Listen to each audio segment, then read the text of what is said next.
go. So this is the opening ceremony. Aztec dancers will be opening and offering blessings to the families, and then we'll have the speakers on. I won't be paying attention to the chat, so if I don't answer you, sorry, folks.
Mic check. Can y'all hear me? Louder! Can folks hear me in the back? Yeah, no? Yell it out! Yell it, scream it out.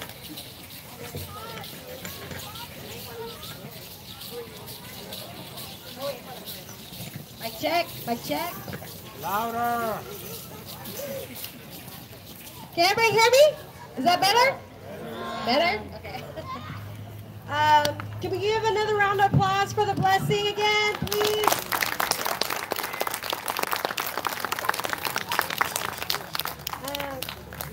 So my name is Bree Rivera. I'm the niece of Raul Rivera. My uncle was killed on May 27, 2018, just a few months ago by 3 San Diego police officers. My family and I will be sharing Raul's story later tonight. I will be seeing this year's National Day Against Police Brutality rally and march. On behalf of all the families, we'd like to say thank you for sharing space with us tonight. So I think something very important that we should start off with is that we need to recognize that we are in Kumeyaay land. This is not our land, we occupy it. And so with that saying is that we need to understand that white supremacy is not a new concept. It is something that has a long historical root and continues to sustain itself.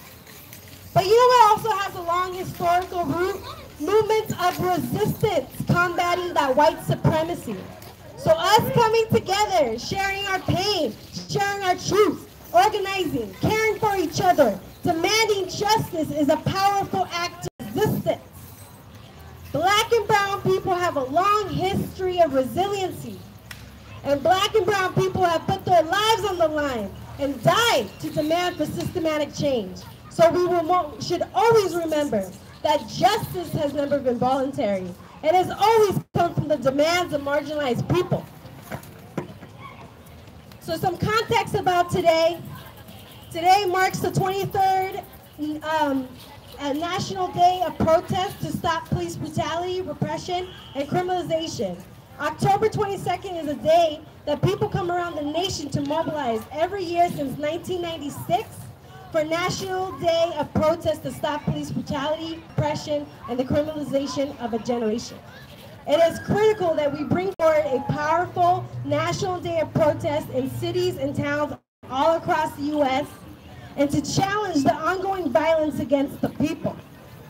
Today we stand with thousands across the country to express our collective outrage, creativity, and resistance in response to the crimes of this system. So I'm going to read you an extremely terrifying statistic, but it's very important that we understand what we're dealing with, and especially in regards here to SD. So between 2005 and 2015, there have been 155 police killings, and they have all been deemed justified by the district attorney's office. DA Summer Stephan is no exception to this and has continued to this legacy in refusing to hold police officers accountable. So we are here to say that our underrepresented communities are not disposable. You don't get to kill us, you don't get to terrorize us, and think that we are not going to get up and fight back. In spite of the pain, we will rise every day and resist that white supremacy and hate. These officers killed our loved ones, but they cannot kill their truth, their voice, or their story. We are their voices and those stories, and we're not going to let anyone silence it.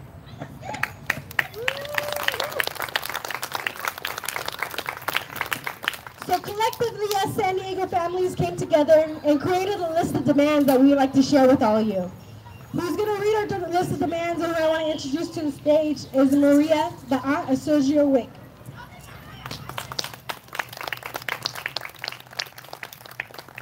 Thank you everybody for being with us. It means a lot to us that you join us with our fight. I'm going to go ahead and read off the list of demands. First and foremost, we want to make sure that the officers responsible for these killings get charged criminally. We don't want them to go on 2-week leave and then come back to work. Louder, please. Okay, better? We want mandatory disciplinary action for the police officers involved in the killings without paid leave. We don't want to pay for a vacation for them killing our loved ones. We want to end law enforcement vehicle chases and recall DA Summer Stephens. We want independent review board of elected civilians. By that we mean we don't want them to choose who's going to review the shootings. We want to be the ones that review the shootings. We also want the implementation of SB 1421 and the implementation of AB 748, which is mandatory use of body-worn cameras and immediate public release of these videos. We want a budget transparency of allocated police department funds. We want to know where our money goes because we're paying them, which kind of means that we're paying them to kill our loved ones, and that is just not what we want to do. We want reallocation of the funds from all of the law enforcement to their psychological and medical personalities and performances. Those are just some of the lists of demands that we want.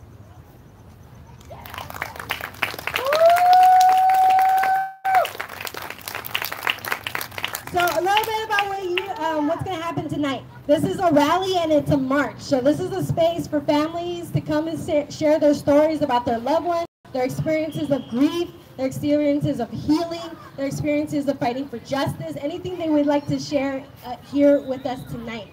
It's families on the mic first. So if you're a family impacted by police brutality and you'd like to share something tonight, please check in with me. I'm going to be right here on the side. I'm going to start us off with the first few families that have checked in with me tonight. After, if there's time, and after every family member that had wanted to speak spoke, then we'll open up space to local community activists to also share their experiences, what type of movements for anti-police brutality look like in the future that are going on now and in the future. I want you all to know, and then after the rally, for anybody that can, we'll be doing a march all together. So we'll practice some chants as a group together, and then we'll lead off. Kat from San Diego against police terror. We'll be going over security and safety and what your rights are, because we do have rights. They don't want us to know that we have rights, but we have fucking rights, okay? So we'll go over that before the march. Something also that I want you all to keep in mind, that it's not easy to come up here and continue to tell our story and to continue to revisit trauma. Trauma is absolutely political and it's absolutely personal. So please keep an eye out for each other, check in with folks and see how they're doing, because by any means this is not easy. So let's practice a space of community care and support. So I would like to bring on the first family that would take the mic, and that's going to be the Alongo family. Can we give them a hand?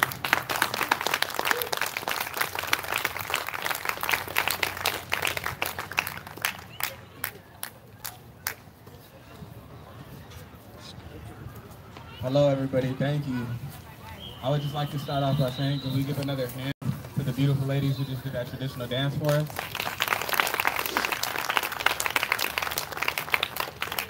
Thank you. It's really nice to be able to just enjoy different ethnic backgrounds and be able to see where we all come from and to just see different outlooks on it. My name's Tony Abuka. I'm Alfred Olango's younger brother.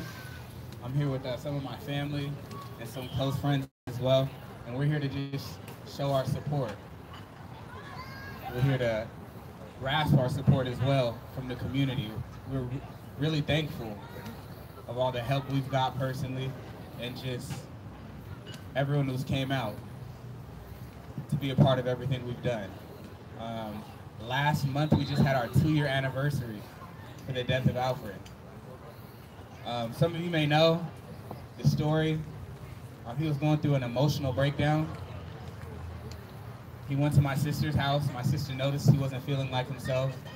She placed multiple calls to 911. She was asking for the PERT team. Throughout an hour, they said it wasn't a priority. They finally sent 2 officers, and those officers didn't come with any PERT team. They cornered him, and they fired multiple shots. just last month we had our 2nd year anniversary of his death. It was extremely hard, just reliving it, as Bree said. It's always on our minds, it's in our faces every single day. It's not easy. When you could just go on YouTube, go on to social media, and you could just see somebody who's extremely close to you, a family member, a close friend, just murdered. And then the people who are supposed to help you, they come and tell you that it's okay. That's one of the worst parts. There's no closure with that. There's a lot of pain that comes with that. A lot of families feel it. Here in San Diego, a lot of families feel that pain. It's not easy.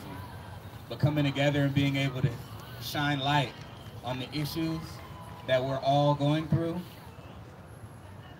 is something that's extremely important. We never know when it's going to be us. We never do. I tend to tell people when they ask me about the story when it comes to Alfred Olengo, when they ask me about my brother, I tell them it could have just as easily been me. It could just as easily been you.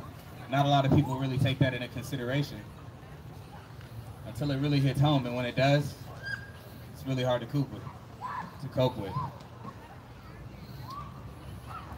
Since then, we started the Alfred Olengo Foundation. We have our information here on this banner. The Cabrera family who's here, they helped and they made that for us just last month. And we're appreciative of them. They've been with us since the beginning. And thank you for being proud of them. They're extremely supportive. And they're always there. And that's the type of community support that we really appreciate. People that came out of, we met from those situations since that happened to Alfred, and we've built such a close bond. That's something that's so beautiful, that's lasted here in the community. San Diego has a really strong community of ethnic backgrounds. And being able to make sure we all see each other's differences and learn from each other's differences and build from that is something that's extremely important. The day Alfred was killed, so much has changed since then. I felt like from that point, it broke me down, but it also built me up to the man I am today. It's led me to be at a place where I could be someone who I looked up to, which was the caliber of a person like Alfred. Somebody who could be a leader, somebody who could be there for their family at any point in time. Those are the type of people that we want to make sure that people who are like that get the proper acknowledgement and the proper love. And we're extremely appreciative again that we've got so much community help. My family's here first generation in America. My family hasn't even been here 30 years yet. My older brother was 38 the day he was killed. He spent half of his life in Africa and half of his life here. When my family came here, my parents worked extremely hard to make sure we can come here to live safer lives and to grow up to be what we wanted to be. They never knew that they would come here in less than 30 years when they were just creating and learning how to get things going in the right direction, learned a whole new culture, that they would have their son killed by the people that they thought would help them.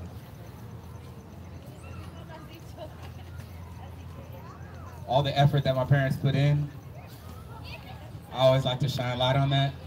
They couldn't be here today, but they're always here in spirit, and they're always here if we're here.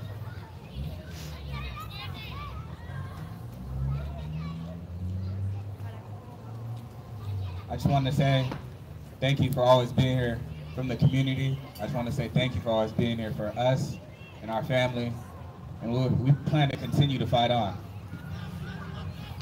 They chose the wrong family, but they chose the right family to take part in making sure that the reign of police terror comes to an end here in San Diego County and throughout the United States. Next, I would just like to invite Charlie Lacan, who is the chairman of the Alfred Olengo Foundation and a very close person to the family. Thank you.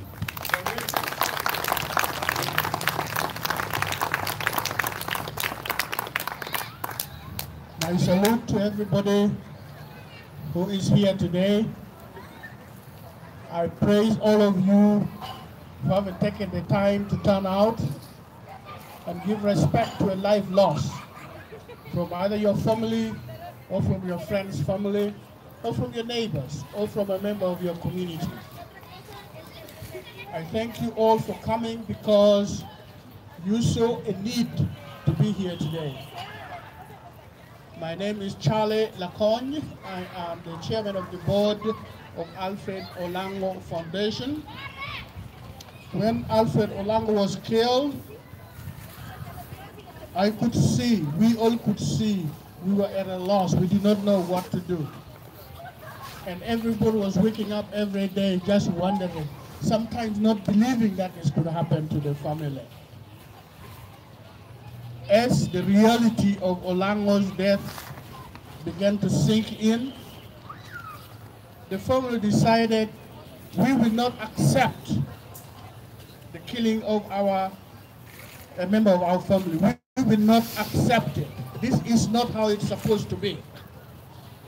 So they say, we are going to do something that will let Alfred Olango's life continue. So they decided they were going to start the Alfred Olango Foundation, a non-profit organization, and use that as a platform for advocacy, as a platform for healing, and as a platform for bringing other families like us together so we can collectively try to solve the problem we face now. Olango Foundation has now become a group that is known not only within this community, but also statewide. We now are trying to reach out to other family members who may not have the resources or the simple numbers to help them work through this. So your presence here helps them in several ways. There are some families who have experienced police brutality where there are a lot of members. But there are some families who have very few members. And those that have very few members, they sometimes feel very much alone, so we need to reach out to them and say, you are not alone, we are all with you because you are us and we are you. And I want to, thank you. I want to say this. We have worked very hard to put the Alfred Olango Foundation together to where it is now functioning. And we have offered Alfred Olango Foundation to every family so that they can work under the Olango family until such time that they can stand on their own, or if there is going to be a need for them to stand on their own. So Alfred Olango Foundation is here for you, not just for the Olango family, but for you. And if you have a program, something you need to do, you can come and do it under the Olango Foundation. Or if you have an event that you need to organize, you can do it under the Olango Foundation. This does not mean that Olango Foundation is the head of anything. It is just that we need to be together. Where we come from, ladies and gentlemen, there is no I, there is only we. There's a community, there's a neighborhood, there's a tribe, and all our problems are shared. All our celebrations are shared. And what we are here now to do are two things. Number one, share our pain, but also celebrate the lives that have been taken away from us. I lastly want to caution everybody, ladies and gentlemen, it is going to get worse, and we need to prepare for that. Many of you have been listening on the radio or on TV, the news that literally thousands of people are moving from Central America trying to come to the United States to have a better life for themselves and their children. To them, the life that we have here is what they're coming to. So we need to make sure that they understand what they're coming to. Also, if for those of you who travel around the world, ethnic minorities within the developed world are going through the very same thing. There is not as much killing as there are in the United States, but when you go to Europe, when you go to Asia, when you go to even certain parts of Africa, when you come to North America, you are going to see that ethnic minorities are suffering the same, are going through the same suffering that we are going through. Because there is actually a shift now going on in the world. There is less and less that is left for the people at the bottom. Most of the wealth of the world is going to a very few. And the rest of the majority of the world are running all over, trying to cross the Mediterranean Sea, trying to cross the Red Sea, trying to go through mountains and rivers and lakes to try and seek a better life for themselves. And they are always being rejected. So for us, we need to understand the reality that we are in, and we need to work together. Because we know this, if we work together, we are going to at least start solving some of the problems. Some of the people, some of our family members who died, they have children. They left children that we are supposed to be responsible for now. Some of them had projects or businesses or other responsibilities that they were holding. I don't know about you, but I send money back home to Africa all the time. Now if I'm no longer there, the people at home are suffering. If you're originally from Mexico, you are probably sending money. Mexico is close by here. You probably go there all the time. Send some money, go and help out. Because you are no longer there, those monies that you used to send are no longer there. Those things that you used to go and do are no longer there. So we have to understand that we need to protect each other so that they can do that which God put them on this earth to do. And that is serve the community and give each of us a better life. I am hoping that in the months and years that come, we will have more of this.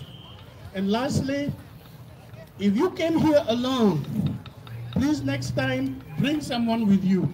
We need more and more and more people. We need to fill up this area completely, so that at least people know that we are being taken serious. As long as we have just a few people coming in, the powers that be will say, oh, those are just a few people. But if it's a massive group, they will take us seriously. So let us build. Thank you very much.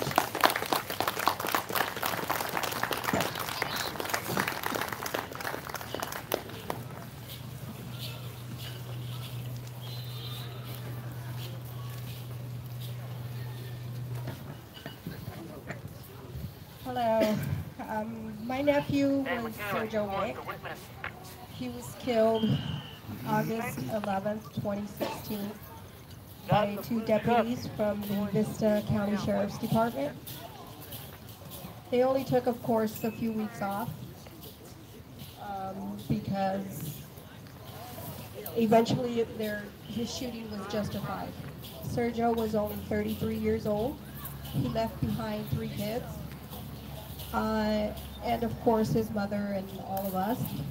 Sergio was a hard-working young man at the time. However, Vista Sheriff's Department decided that he was evading the police and he was a gang member with an active warrant, which is what they told the media, which is what they reported. Sergio was shot so many times, he was actually hit 28 times. To give you an idea how many times they shot at him, one of the officers had to reload. Every shot was in the back, and it included his head. As he was laying there, bleeding to death, they did not allow EMS to render any type of assistance because they told him he was a felon and he was dangerous. and a threat. So they needed to wait for them to handcuff him, even though he was more than likely deceased, since one of the shots went through his head and the other one went through an artery. This sheriff is still working there.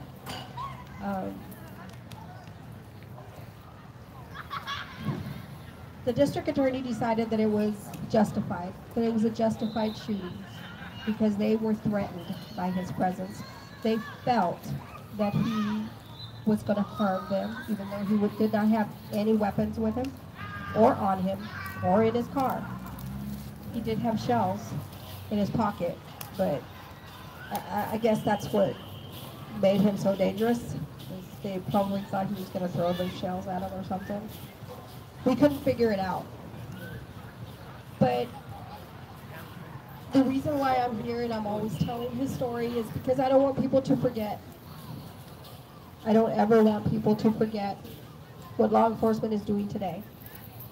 They're using our streets as hunting grounds for our kids, our husbands, fathers, sons. And if we don't do something about it, it's going to continue. As you can see it, it's all over the news. Every day, pretty much somebody gets killed somewhere in this country. We need to stop them from continuing this behavior. I don't know what else to call it.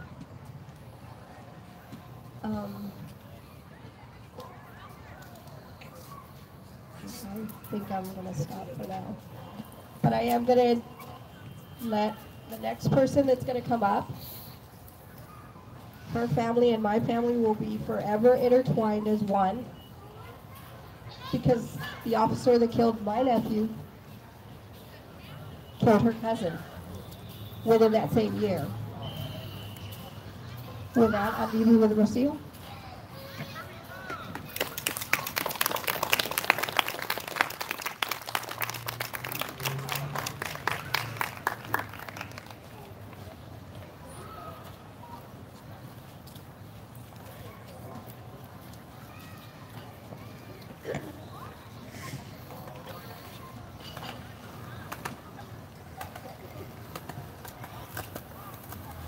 Good evening. Can you hear me?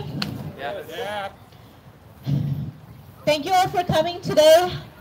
My name is Rocío. I'm the cousin of Jonathan Coronel.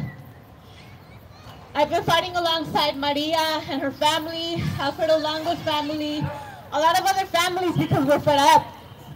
My cousin Jonathan Coronel was murdered on July 5th, 2017. My cousin was shot 22 times by Sheriff's Deputy Christopher Villanueva. 11 months after he shot Sergio Wake and put 28 gunshots in his body. Anybody that reloads their gun, that shoots an unarmed human being that many times is not afraid for their life. They are asserting their deadly power on us. They are committing an act of terror. They are showing the community and using our loved ones as an example of what we should fear. What he did was an act of terror. My cousin was shot 22 times with hollow point bullets.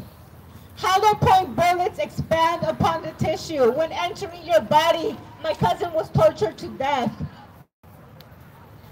After he was killed, he had his trial. He had his trial with the media. He had his trial with the district attorney, who went through his record and searched for anything they could find in his background to make him seem like a monster, to make him seem like a thug, to make him seem like this really criminal human being that did not deserve to live, that deserved to be killed like an animal with impunity.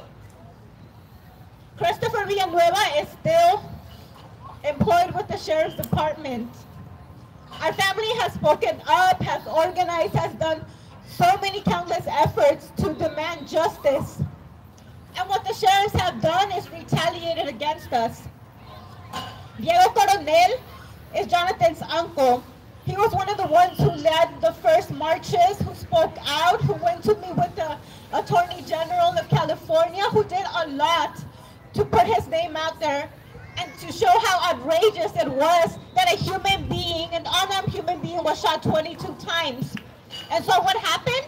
The sheriffs arrested him and sent him to an immigrant detention center. They found any little excuse to target him and intimidate us.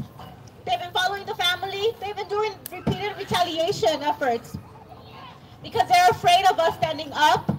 They're afraid of us uniting with other families.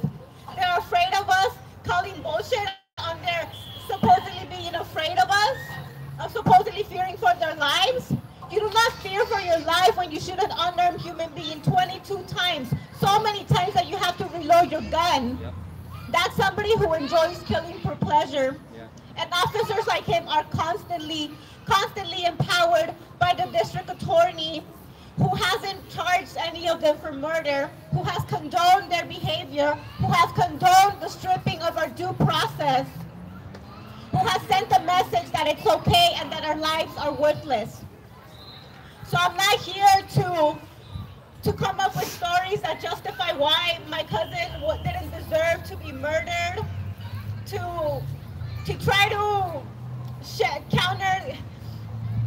I'm not here to justify that. I think ultimately I'm here with all of the families to be a unity, to show our power, to show that regardless of you terrorizing our community, regardless of us still seeing police killing after police killing with impunity, we're still standing up and we're still fighting back, regardless of how big or how small the crowd is, because to be honest, the fury and the love of a mother, of a sister, of a brother, of a family that has seen their loved one killed so savagely is something that you can't constrain.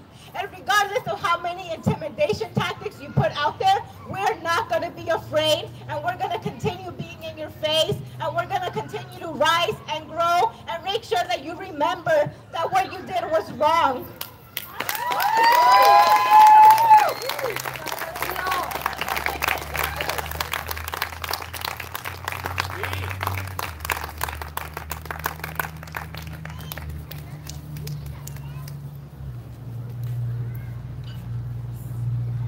I'd like to share about my family member, Raul Rivera, and I'm bringing my family up here as well.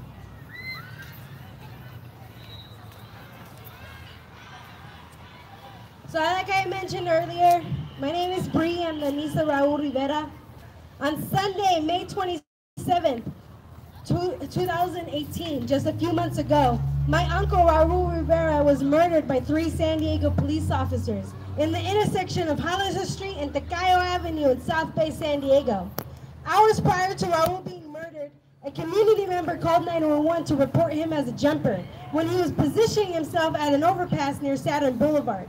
After Raul expressed that he was depressed to officers, they were able to talk him down, but Raul was allowed to walk away without any of his family being notified or being taken in for a psychological observation. As the day progressed, his cry for help was met with extreme violence from San Diego police. Raul was walking near that intersection of Hollister Street and Tecayo Avenue when he was approached by Border Patrol agents who then called STPD. According to witnesses and multiple videos caught on the scene, there were close to 30 officers that surrounded that intersection. It took less than 15 minutes from the moment officers arrived on the scene for officers William Carter Torres, Michael Martinez, and Samuel Rodriguez to murder Raul Rivera. Officers shot Raul over 20 times and continued to shoot him after he had fallen to the ground and then handcuffed his unmoving body. It took 15 to 20 minutes for paramedics to arrive. Upon arrival, he was already deceased. He remained in that street, dead and handcuffed for 12 hours until the next morning.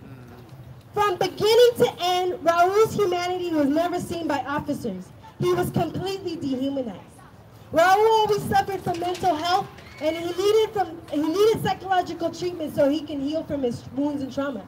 Not to be criminalized or not to be executed in the street. But what happened to Raul was not an isolated act of violence, but rather a systematic act of violence that has a historical context. It's an act of violence that overwhelmingly impacts people of color. It impacts low-income people of color.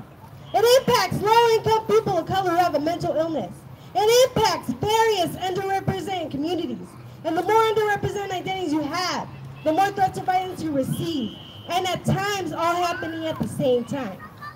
So I'm going to say this again. Our underrepresented communities are not disposable. Their pain matters. And most importantly, their existence matters. Justice for all black and brown people murdered by the state.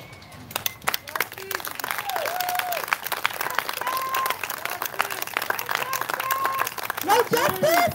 No peace! No justice? No peace! No racist? Police! So I want to make sure that any other families that have been impacted by police brutality that would like to share, this is your opportunity if you'd like to share before we invite any community activists to take the mic. Okay. Anybody? So I would like to say that it's not, you know, there's multiple lives that are stolen here. Not just the ones that are killed or the family members that continue to fight, but the people that continue to see these acts of violence that share similar underrepresented identities. That's trauma, that's secondary trauma, continuing to see people of color continuing to be killed by the police. There's intergenerational trauma that goes along with that. And this type of trauma, I mean, we're not, the community, the families, we're not treated as victims. Who's paying for that anxiety medicine? Who's paying for that counseling and therapy that you have to do? Are they fucking providing that with the terror and the violence that they're doing? No. So it's a horrible cycle of violence that continues to be passed on, and they continue to instill fear into our communities. And even though it's very hard, it's very important that we continue to come together and that we hold to each other. Because as you see with all these stories that continue to be shared, whether here or across the nation, they're not isolated acts, right? So let's continue to be present for each other, to know that we're not alone, that we are worthy of love, kindness, and respect, and that we're worthy of existing. And to know that we don't have to carry that anger alone. It can be shared among us. We can carry that pain together. So I want to open the mic for community activists that are carrying that pain and that are fighting with us. And one of them is, I like to pass the mic to Mika to share her story and why she continues to fight.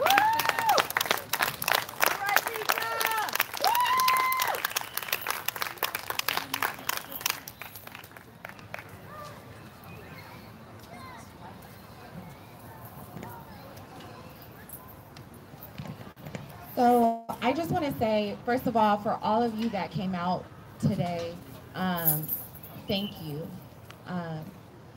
I want to just give you a little bit, I don't want to talk about myself, but I'm going to give you a little bit of background on how I got here tonight. A few days after I had surgery, I went to my mom's house and I walk into the door, barely walking to the door, and my sister, who was 15 at the time, was bawling her eyes out 2 years ago. And I said, what's going on? And all she kept saying was, Alfred Alongo. My mom lived a block away from where he was killed. And for my 15-year-old sister to be crying as if she lost our family member, shook something up in me. I've been doing this work for a long time, but never in the way that I've been doing in the last 2 years. Even through my surgery, I went out and was out there every single day, and through that, me and Richard, Alfred Alongo's dad, have become very, very close. And then we get the call not too long ago about Earl McNeil. People have reached out through Facebook. Earl McNeil was killed by, between the National City Police Department and the Sheriff's Department through neglect after we demanded to see the videos for months. We demanded for transparency for months, and that was refused until maybe a month ago. We were able to see the videos. We were able to see officers laughing at Earl McNeil. We've seen officers listening to him scream out, "Help, I can't breathe," and ignore him. We heard them call him names. We've seen them surround him but cover up what they were doing so we couldn't really see the harm that was being done to him. His family reached out. I went to the hospital before he passed away when the incident first happened. And they had already declared him brain dead. I seen all these bruises and I asked his family, were these bruises here before? And they said no. I know I heard because the work that I do work in some capacity in the justice system. And I heard that one of the things that they do when they don't like somebody who they've arrested is they leave their seatbelt off so that when they make a hard stop, their head will hit different things. So when I went to the hospital, I seen the bruises on Earl McNeil's head. I seen the bruises on his arms. And if you watch the video, which you can now all watch and see, he has 2 spit masks on. He's in a restraint. And when the paramedics get there, he has a shirt over his head. He was murdered. He was killed. And we have a DA and a criminal justice system that is unwilling to prosecute officers when they do something wrong. Yeah. And I just wanted to say that I will continue to show up for families. I've become close with Bree as well. I will continue to show up for families. I will continue to put my body on the line. During the protest, I'm now looking at 5 counts of resisting arrest and threatening an officer. Through the protest that we've continued to do, through the protest from the Earl McNeil case, during my arrest, I was strangled. It's all on cameras. So when you put your body on the line for these injustices, I believe that is a well worth sacrifice for me. I believe that if I don't do it and those who stand with us don't do it, who else will? I don't feel like the family should have to do this work. I feel like us as a community need to step up and do this work and put our bodies on the line. They have been traumatized and have to retell this story over and over again. And so I just wanted to say to the families that I do know, I will continue to support you. The families that I don't know, I am here. I'm willing to do whatever it takes. Civility right now is not working. We have to do something else. You're talking to a person that is the most diplomatic person.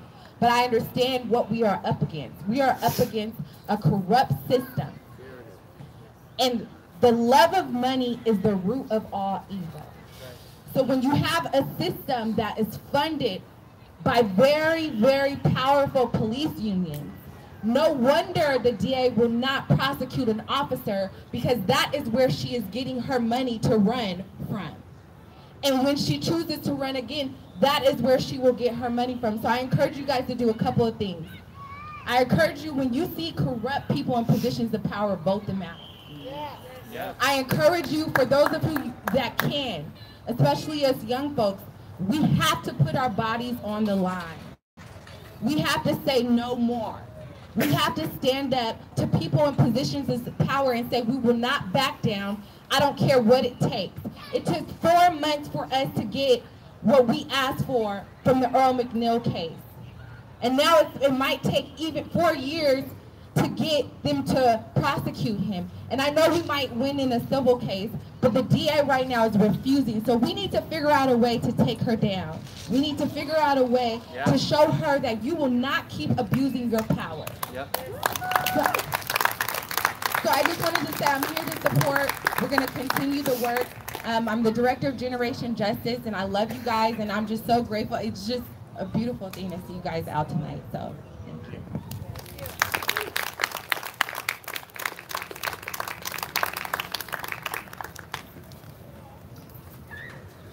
Hello, everybody. I'm Brittany. I've been in City Heights almost 3.5 years now, and I'm a victim of the police brutality. I've been in jail falsely quite a few times. maybe even put somebody in the criminal foster. It's difficult living in the world, and when I say living in the world, I mean homeless. I'm a homeless person. I've been out in the streets for 2 years along with some other friends of mine and family. And it's very difficult for us. We get harassed all the time. Some of us have college educations. Some of us do know what's right and what's wrong, and we still continue to get harassed. I'm not only speaking for myself, I'm speaking for a lot of other people as well. The police department across the street serves nobody justice. Nobody. They don't even open their doors during the day if there is an emergency. And there's probably about 80% of the homeless population that don't even have cell phones. So how are we able to reach them if there is? We've had a lot of things stolen from us, just as well as I know you guys as well. And I know that we get the fingers pointed at us for being the ones that's doing it, and that's not always the case. I would highly appreciate it, and I know some of my friends would too, if everybody could be fair when they're making their judgments against us. Police say that they have discretion when making their arrests, but they do not use it. And if they do use it, they're doing too much, I would say, doing dos muchos in this matter. You know, it's not fair. There is some officers that do their job, and we can appreciate those. The ones that are going by the law, and I can't be mad at somebody that's doing their job the right way. But if you're abusing your authority, then there's a problem. And that goes for lawyers, judges, the council members, everybody, even us too. I just wanted to say that, share my little bit of story, and if you see me in the streets, holla. Nice.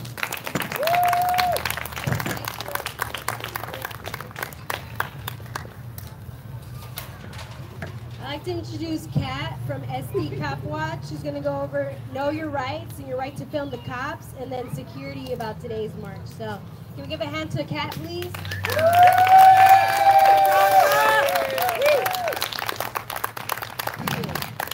Another year, y'all, another year. And actually the crowd looks a little bit smaller. I first wanted to take the opportunity to address, there's some families who, for whatever circumstance, they were not able to join us, but they are there in spirit. That is the family of Mark Carrasco, family of Simon Hubble, family of Lamontis Jones, Anthony Ashford, Thongsoon Velasane, and many more, the family of Carlos Sanchez. There are many families who are struggling and thriving and trying to survive during such devastating times. It is up to us as community activists to support them, not just on a day where we want them to speak, or, you know, when you think a day to commemorate police brutality victims. They become your extended family, okay? When you're an activist in the community, they become your extended family. They become the reason why you do what you do. They should be the center, they should be the focus. Their voices come first. And I really hope there's an even better turnout next year and this continues, because families will lead this October 22nd as they should, as they always will. And we have to support their self-determination in doing this, because that's where the real justice happens. That's where many different pieces of legislature, many different things have changed because families were empowered to take the lead. So I just wanted to put that out there. So there's many families who unfortunately couldn't be with us tonight, but I do encourage everybody to get more familiar with our Stolen Lives List, get more familiar with more families that are coming out and speaking. Please do that. I mean, from me, from Copwatch, because we track these deaths. We track the officers who kill them. We make sure every single day that we try as hard as we can. Of course, we need more people, but we need more people to stand up. We need more people to film. We need more people to prevent these tragedies from happening. So I just wanted to put that out there. So I want to give much respect to the Brown Berets of Aslan. They're holding it down with security. So, all right. Okay, we got 2 rules, all right? 1 rule, do not talk to police. You want to know what the other rule is? Do not talk to police. That's right. That's right. You don't need to say shit. We pay them. That's the bottom line. Everything is optional. Now, cop watchers, we don't work with police in any way. Why? Because we found ways not to. We don't need them. But for some reason, they decide to have a sniper on the roof across the way at the Mid-City Education Building. And many times they do have a turnout, a very large turnout of police. For what? For family testimonials? For a peaceful protest with lights, with candles? Never say anything to police. Never say it. They can do what's called a casual stop, where they're going to be asking for information from you. Even if it's just a casual conversation, they're getting information from you, from anybody that's in the crowd. Don't snitch. Rule number 2, if they ask, all right, can I stop and talk to you for a second? You have to ask, am I free to go? Am I free to go? Never consent to them touching you. Never consent to them searching you. And remember that we are in a public space. And in a public space, there is no expectation of privacy. No expectation of privacy, which means these public servants, we have the right to film them. We have the right to document their activity. And I encourage everybody who has a cell phone, has a camera. We have many auditors and cop watchers that have come down all around Southern California to protect this crowd, which I can't appreciate California Guardian enough, Scientifica, CCW, many auditors that are here. They're well versed in the law and the Constitution, so they are here with us because they believe in what we're doing. So I'm very grateful for that. We're going to start to congregate. We will have a march. We will take the streets. But the best part, the most important part is that we all stick together. So if people can start wrapping up so we can begin to basically all line up so that families will be supported.